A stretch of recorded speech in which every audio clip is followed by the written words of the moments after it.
Hello guys, welcome to Generation Unravel. In this video, I'm going to be showing you how you can do product research on Amazon. So here I am currently on Amazon, and let's just find a product that we want that's like connected to our the product that we want to sell as a seller.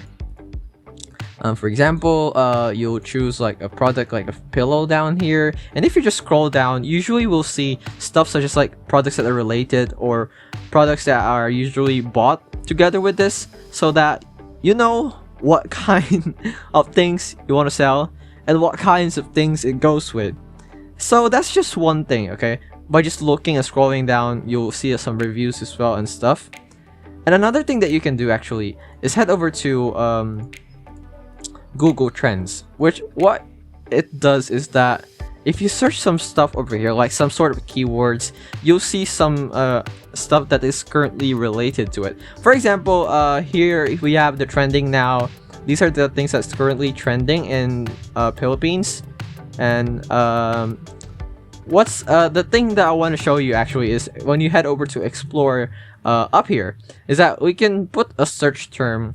And let's say we're selling shirts. We're selling shirts right now. We just write down shirt and click enter. And in Finland, you'll see that there's a lot of people in like these sub-regions that has higher interest compared to the other sub-regions.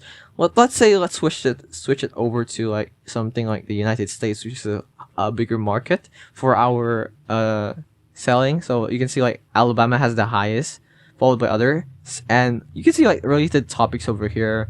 Pokemon open shirt, like sweatshirt. So you know like these are the kinds of shirt that's currently trending and could help you in your research as a seller.